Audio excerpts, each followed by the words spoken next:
টেলিফোনে কথা বলি না। আপনাদের পরামর্শ যদি তারপরেও থাকে দয়া করে আমাদের কাছে দিবেন, লিখিত, টেলিফোনে বা দেখা করে। আমাদের ডোর ইজ অলওয়েজ ওপেন। আমি আর টেলিফোনে কথা বলি না, কারণ বললো যে সিইসি কল রেকর্ড ফাঁস ভয়ে, সিইসি কল রেকর্ড ফাঁস এই ভয়ে আমি টেলিফোনে কথা বলি না। ওই যে আমি বলতে ভাই আপনি আসেন, আমার অফিসে আসেন, সামনাসামনি কথা বলবো। আমি এসে সুতরাং my door is always open, always open. ও কোনো রাজনৈতিক নেতার সাথেও আমি টেলিফোনে কথা বলি না। এর বদনাম হয়ে গেছে আমার, অনেক বড় বড় রাজনৈতিক বদনাম করে এখন টেলিফোনে যাবে না, ধরি না তো।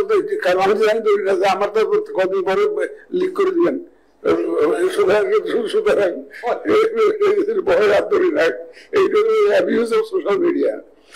সুতরাং এই জন্য আমি এই ভয় আমি নিজেও ধরি না। সুতরাং আমার ডোর ইজ অলওয়েজ ওপেন, এবং আমাদের সবাই ডোর ওপেন।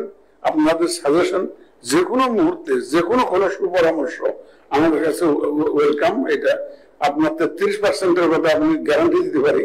আমাদের তরফ থেকে আমরা এটা কিন্তু ইনসিস্ট করবো, যে আমরা ইনসিস্ট করবো আপনার 5-7% না, ও 33% যেটা আছে, শাস্ত্রে আছে, ওটা থাকবে ইনশাল্লাহ।